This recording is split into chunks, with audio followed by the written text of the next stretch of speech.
O amor como prática de liberdade é uma ação de desobediência. Eu lembro que quando eu pensei nessa frase, explodiu a minha cabeça, assim, porque desde muito nova a gente vai aprendendo a ser obediente, né? Eu acho que muito porque a infância é uma fase de experimentação, mas que não é compreendida como fase de experimentação, tanto para algumas famílias quanto para alguns ambientes sociais. Porque minha mãe, por exemplo, ela era muito rígida, sabe? Ela queria tudo certinho, ela não tolerava bagunça, ela não gostava do meu cabelo desarrumado. E quando a gente vai, né, com o passar dos anos, a gente vai entendendo que são práticas muito direcionadas, né? A minha mãe fazendo isso comigo e tem um jeito particular dela nesse processo. Mas também tem muito de expectativa social em torno disso, né? E de muita pressão social também. Porque quando eu penso hoje, né, e vejo os processos de experimentações de crianças negras, eu vejo muita agressividade nesse controle, sabe? No controlar essa criança, no não fazer bagunça, né? Que antes, eu lembro que, acho que até hoje deve ter, né? De quando a gente entra numa loja, a mãe não deixar, não chega nem perto da parte de vidro, ou não chega nem perto das coisas para não bagunçar, fica calado. Então, a gente vê que crianças negras e indígenas em particular têm a sua experiência da infância particularmente, né, tolhida por essas regras de controle, que incidem de maior forma mesmo, porque a história do Brasil chama a criança negra de moleque, né? A tradição do moleque ainda existe na crença do brasileiro. Então, a criança negra é entendida como baderneira, é entendida como maliciosa, como desobediente, naturalmente desobediente.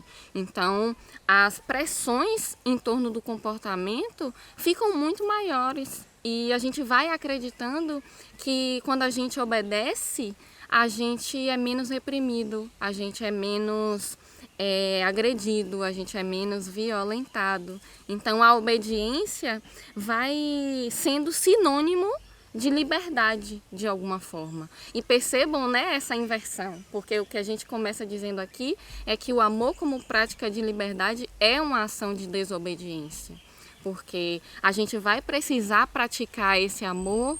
E quando eu falo de amor, não digo só em relação ao outro, mas em relação a gente também, né? Pensando aí esse auto-amor, como é que a gente consegue praticar esse auto-amor menos como obediência? E eu dou como exemplo disso aqui as rotinas de autocuidado, né? Eu falo sempre disso, porque eu lembro que quando eu comecei a pensar em autocuidado, em coisas que eu podia fazer para melhorar o meu bem-estar, para melhorar a minha vida. E depois de um tempo, começou a virar uma exigência tão grande praticar o autocuidado que não era mais autocuidado, era autoexigência mesmo. Fazer aquilo para ficar bem e se eu não faço, eu fico mal.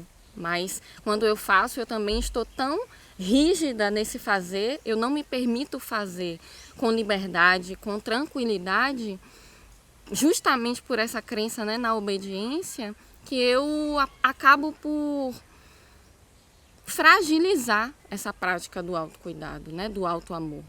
Sim, eu acho que tem um lugar muito importante também dentro disso, que é a crença no bem feito, no fazer bem feito, né? Como é que isso se constrói pra gente e como a gente não é instruído a construir a nossa própria autonomia dos nossos modos de fazer. Cada um tem seu modo de fazer, né? E a autenticidade, ela vem justamente desse lugar, da possibilidade de você... Todo mundo faz coisas muito parecidas, mas quando eu faço, quando você faz, quando o Ian faz, a gente tem formas diferentes de fazer isso. E é justamente esse movimento de coragem mesmo, né? De encorajamento, de se colocar no mundo, que vai construindo o lugar da diversidade. Então é mesmo muito novo pra gente fazer algo e perceber que é diferente de como as nossas mães gostariam que a gente fizesse, mas que mesmo assim a gente tá gostando, a gente achou bom, a gente acha que tá ótimo, que tá bem feito, ou a gente não gostou também, sabe? Eu acho que esse movimento de ir crescendo, ir amadurecendo e ir percebendo que a gente pode construir a nossa própria verdade, que a gente pode construir os nossos próprios limites, é muito novo, mas a gente precisa estar atento para esse encorajamento, né? Porque é de fato um movimento de desbravar.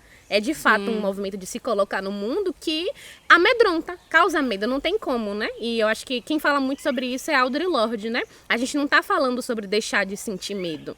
A gente tá falando sobre a importância de se ater aos outros pontos que existem dentro disso, né? Então é importante para mim, faz parte do meu propósito, eu acho que se alinha com aquilo que eu acredito. Então é muito importante dar atenção a esse outro lugar, porque medo de fato, né? Está aí no mundo e a gente vai sentir como as outras, né? Como a gente sente outras coisas, mas é muito importante também dar atenção a esses outros lugares que foram tolhidos mesmo, como você falou. Sim, falar de medo, eu acho que é legal a gente também pensar o lugar do perfeccionismo, né?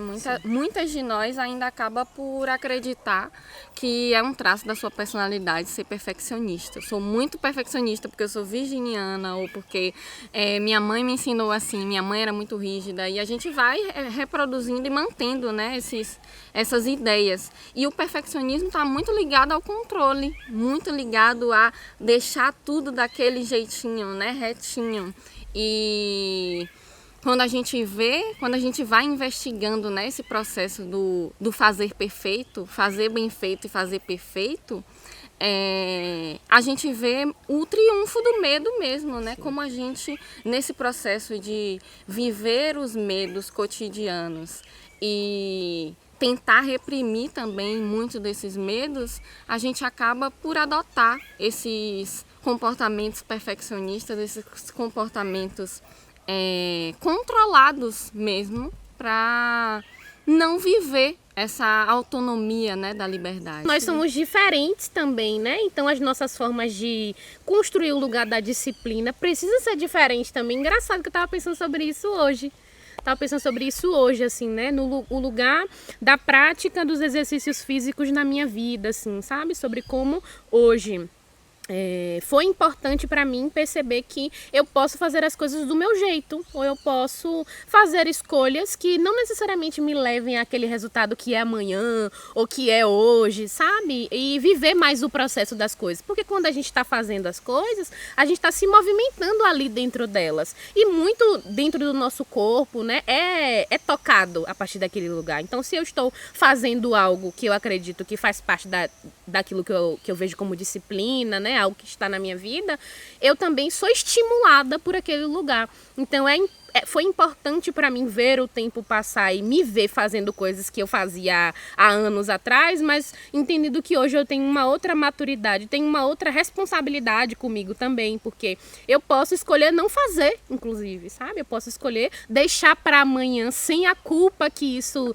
teria, né, se fosse há um tempo atrás, por exemplo. Sim, e uma coisa interessante, né, já que a Ana estava falando de colonização, essa semana a gente fez um post falando de solidão, e a gente estava dizendo, né, dentro das elaborações sobre o que é a solidão, a gente diz que a solidão é a experiência cotidiana, né, um medo constante de errar, porque acredita que esse erro vai ser gravemente punido, né, ou você vai ser gravemente punida ou você vai ser abandonada no processo.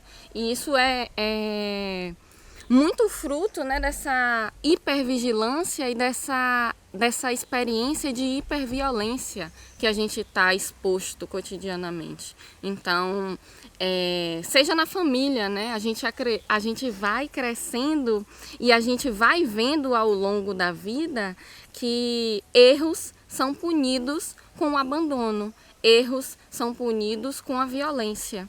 E a gente segue acreditando que quando a gente erra, a gente também vai experimentar, né, esse processo, e a gente tende a adotar comportamentos que são rígidos mesmo, né? Que nem só o lugar do erro também. Acho que tem muitos lugares nas nossas vidas que, quando apresentados, principalmente na fase da infância, são punidos. Como, por exemplo, o lugar da verdade, né? Bell Hooks vai dizer que as pessoas adultas estão sempre instruindo as crianças a praticarem uma sinceridade que eles não praticam.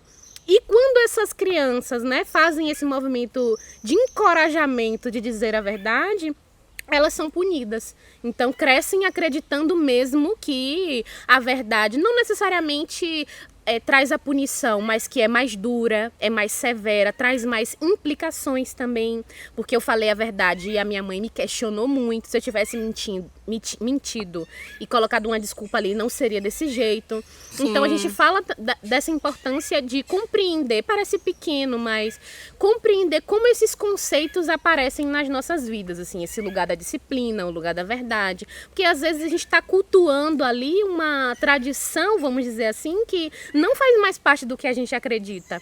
Então é muito importante dar atenção. O que eu quero que seja a disciplina na minha vida agora? Qual papel a verdade vai ter na minha vida agora? Então, para alinhar mesmo, sabe? Alinhar com você, com a sua individualidade, pra gente não ficar mais nesse movimento de a minha verdade é a verdade da minha mãe. E é isso, gente. Se inscreve no nosso canal, deixa seu like, deixa seu comentário também. É muito importante pra gente saber o que vocês estão achando aqui dos nossos conteúdos.